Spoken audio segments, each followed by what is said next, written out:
Hello, Georgia Studies students.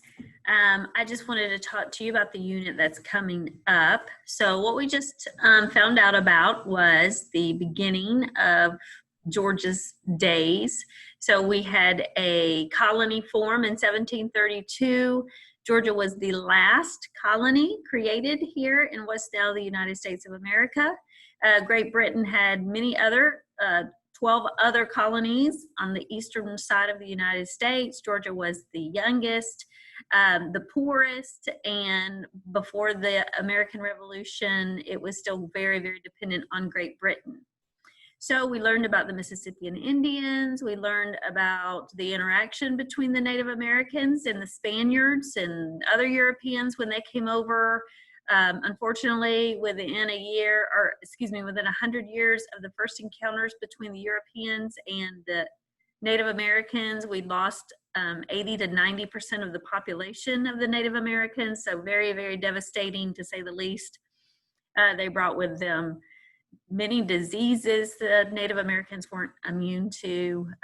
The Europeans wanted, land, they wanted wealth, they wanted gold, and those were the things that they were so hungry for, and didn't respect the culture of the Native Americans, and was violent with them. Not everyone, but enough to create such a huge loss of life, unfortunately.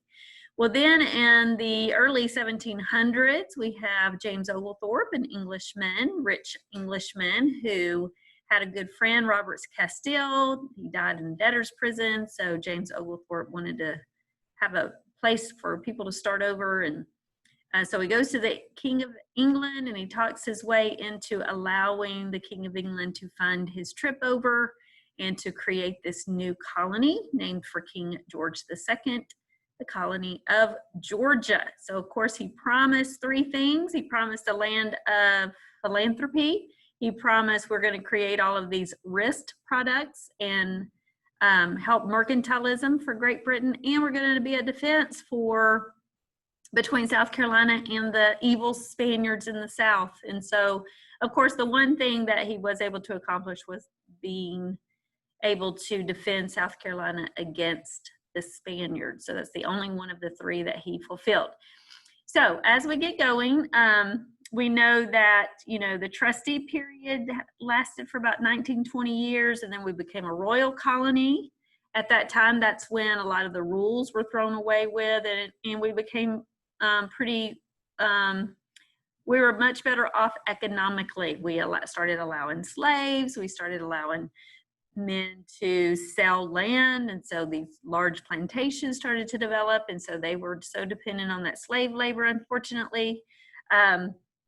People started making money. We allowed rum to flow here and there. You could purchase it. People felt more in control and had less strict rules, and so the colony started becoming profitable for the first time. But we were still very young and very dependent on Great Britain. The other colonies had been here, some more than 100 years. These people were used to kind of being left on their own, felt like Great Britain wasn't really in charge of their lives anymore. So then as things started to change during the 1700s and, taxes had to be paid, the colonists started grumbling that they were tired of the King of England can decide at any time what was going on over here in the New World. And so people started becoming very angry and wanted to become an independent country. And so that's when we start hearing the first rumors of war, and that we were going to fight for this revolution. So let me just go through a few things with you. So first, I just want to look at a couple of warm-up problems, warm-up questions. Number one, just to jolt your memory, why was Hernando de Soto's expedition considered a failure? Well, because he did not achieve what he wanted. He wanted to find gold. He wanted to find wealth, silver, and he didn't find any of those things. So he was considered quite a failure. What made Oglethorpe think of creating a colony for the worthy poor? Well, his best friend, Robert Castile, the one who actually designed the city of Savannah, died in debtor's prison. The conditions were horrible, and Oglethorpe, it really, it devastated him, and he wanted to have this place where people could start over and they could work hard and they could make a living for themselves. During which period was Georgia more successful economically, during the trustee period or during the royal colony period? And that was the royal colony. When we were a royal colony, we only had 3 royal governors. Who would that be? Reynolds, Ellis, and Wright. And by the time James Wright was a royal governor, that's when the rumors of war started, and James Wright was very loyal to the King of England. We'll talk about him a little bit later. All right, so here are a couple of maps. So obviously over here in Europe, we have Great Britain up here, we have France, and we have Spain. And these countries were very, very powerful. They wanted more land, more land, more land. Well, especially look at Great Britain, they're an island, right? There's nowhere else for them to go. Spain, even though it's not an island, I mean, there was nowhere over in Europe. All of these nations had been here for so long, and they had been fighting over land all this time. And then suddenly there's this new world, and it's really big, and they can come over here and they can claim our raw materials. And so these countries started fighting with each other. Like, look at the map of what is now the United States. So the English colonies were all settled over here on the eastern border of the United States. We had Spain down in Florida, and then look how large this land that France was in charge of. Look how large it was. Well, of course, England wanted more land, France wanted more land, Spain wanted more land, and so they did not get along with each other, and so eventually they actually went into a war. So this war started in 1756. It was a war between Great Britain and France. Now we call it the French and Indian War, which kind of sounds like the French fought against the Indians, but it was actually the Native Americans fought with the French against the English.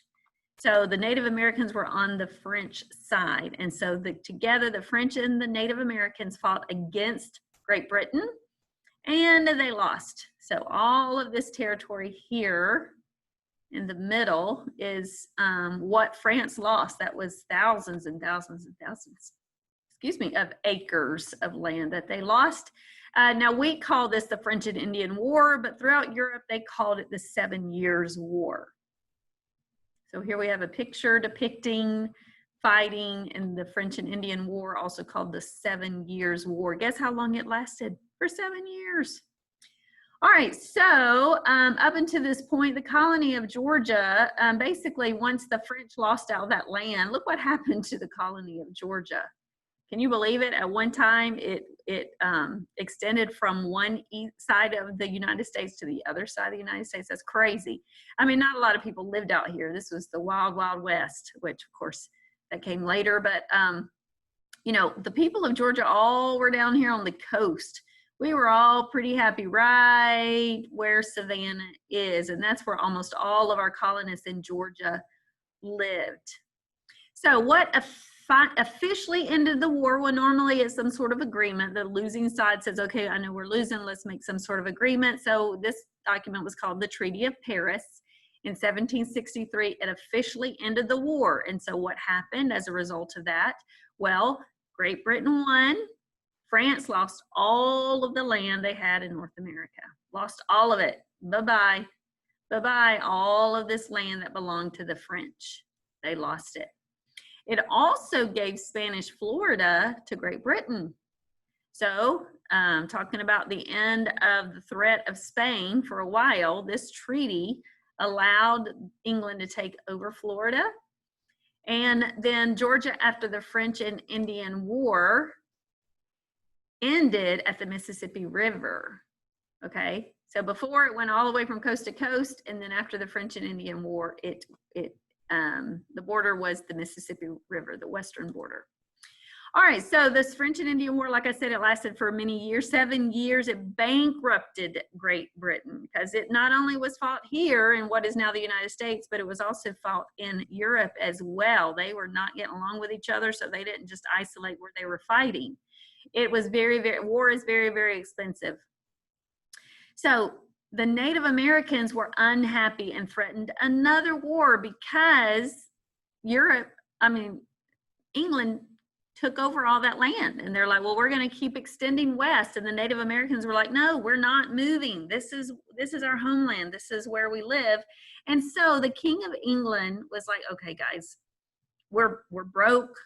War is expensive. We want to keep the Native Americans happy. We don't want to have another war. So I'm going to create this document called the Proclamation of 1763 in order to give the Native Americans their own land and to maintain trade with them, and we're going to actually help defend the Native Americans. So all you English people out there, west of the Appalachian Mountains, you got to come back.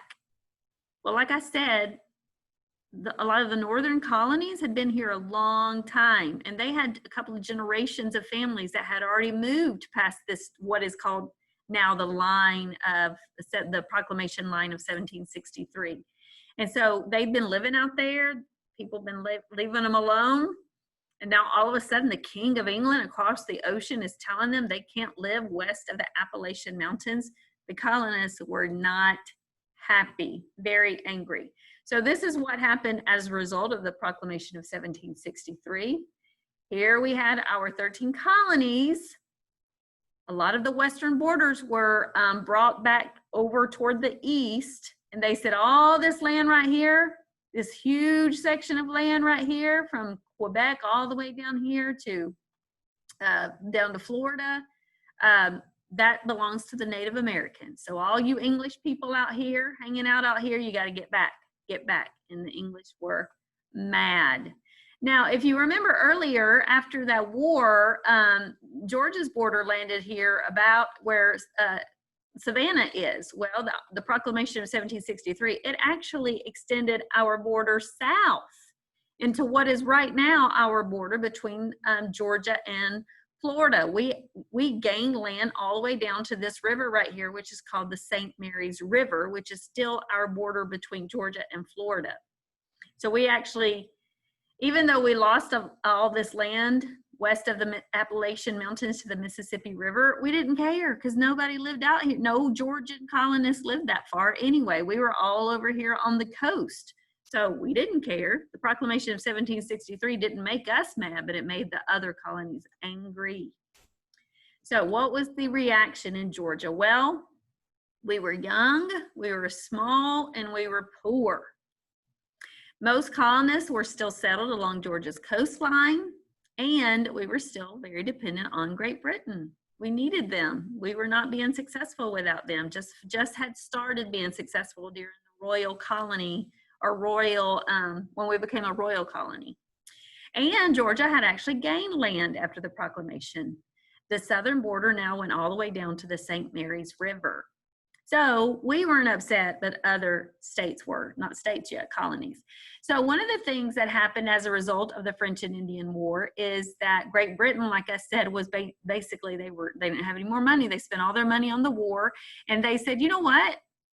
We actually fought for the colonists. We fought on your land to get the French out of there. We defeated the French and the Native Americans, you know, to a certain degree. This was expensive, so guess what? You guys are going to help pay for this. You're going to help pay for our war debt. So they started charging the colonists taxes. And really, it wasn't a tremendous amount of taxes, and the colonists had paid taxes before, but as a result of the Proclamation of 1763, people started getting grumpy, and now you're going to charge us for using paper products. You're going to call that the Stamp Act. We have to pay us extra tax for newspapers and legal documents like wills, and you're going to charge us that, and you don't even allow us to have representation in Parliament. That's not right.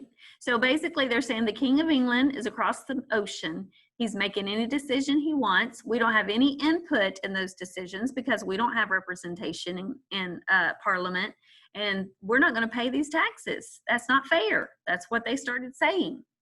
So James Wright, like I said, was the third of our royal governors. And of course, he was sent from the King of England. So he was very loyal to the King of England. So when they started selling these, what they called stamps for all of this legal paper documents, Georgia was actually the only colony that actually bought and purchased these stamps. No other colony would do it. They would all boycott any product that you'd have to have a stamp for. We were the only single colony that happened to, or that we bought stamps. So up in Boston, Massachusetts, now of course we've heard recently about protests in Boston. Well, this has been going on a long time, guys. This isn't the first time in history that we've had protests in major cities. And so back then, in the late 1700s, a group of men formed in Boston, and they called themselves the Sons of Liberty. And they organized just because they were so angry at England. They started talking about declaring our independence from England. We're going to have a war. We're going to fight the English.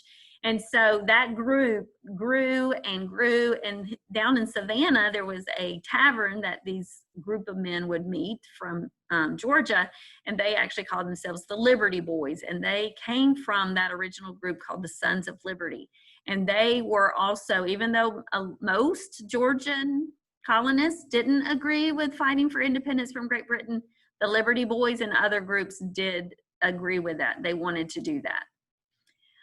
The American colonists actually held what they called a Stamp Act Congress in 1765, but Governor Wright, who was very loyal to Great Britain, did not allow Georgia to participate in this. So a lot of unhappy people in Boston. The King of England sent over military men to make sure people behaved themselves and watched out for them. So there was some protests going on in Boston, and so the King's men, who knows what happened? There's different stories, but basically,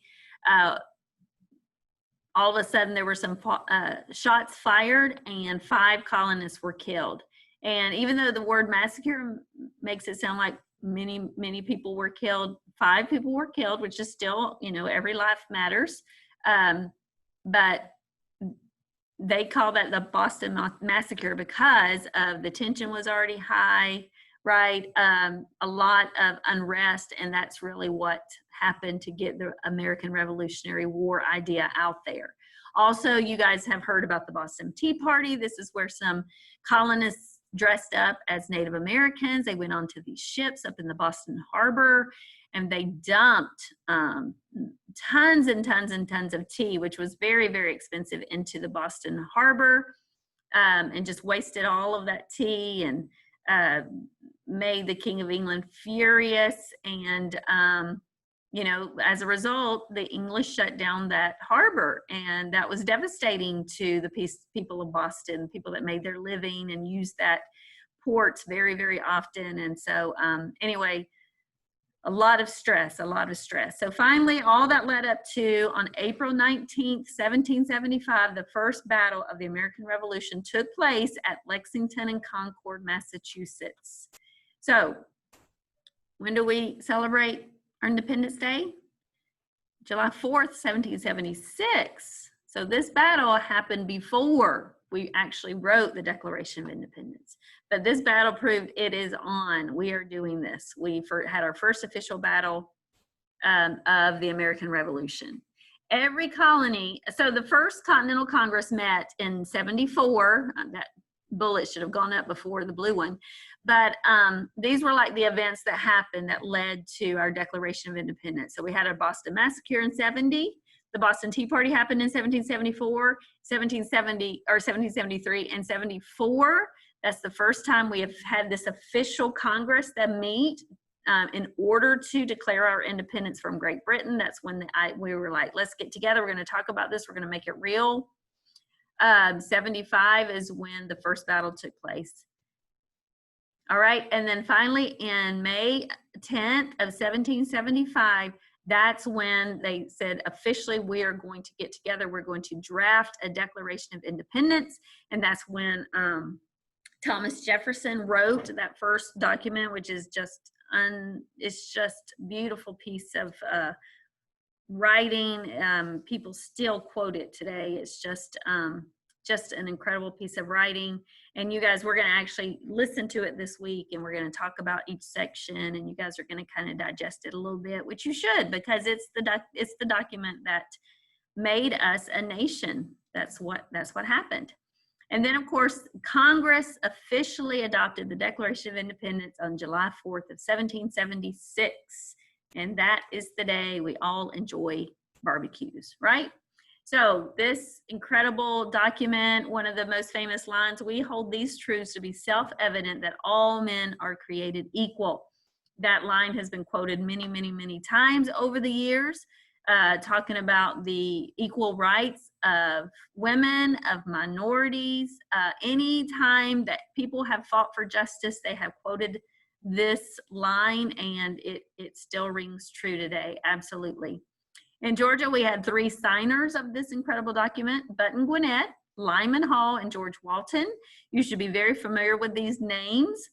I live in Gwinnett County. You guys live in Hall County. We have a school in Hall County named Lyman Hall. There's Walton County. A lot of names have these, or a lot of places have these names. On top of the Mall of Georgia, that man that stands at the very top, that is a Button Gwinnett.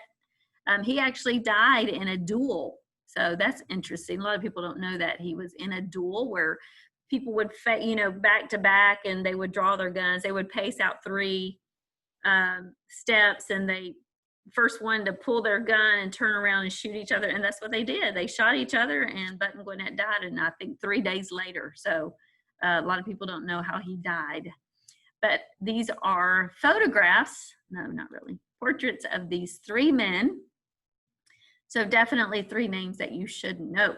All right, so we're going to get into more during this unit. We're going to talk more about the actual Revolutionary War. We're going to talk about a couple of battles that happened here in Georgia. And then eventually, after we are this brand new baby country, we come up with an official document, which is the Articles of Confederation, and that's what ran our country for a few years. And because of the weaknesses of that document, we eventually ended up writing the United States Constitution. So a lot of great stuff in this unit. It's very interesting stuff. All of you should know this is all the very beginnings of our great nation. All these things that we're not going to get bogged down with dates or too many names, but the stuff that every American should know, because it's important to know where we came from, right? All right, you guys, so that's just the beginning. That's about half of our unit, and hopefully you'll enjoy the assignments this week, and I can't wait to look at them and read what you guys have to say. So I hope everyone has a great week, and I will see you soon.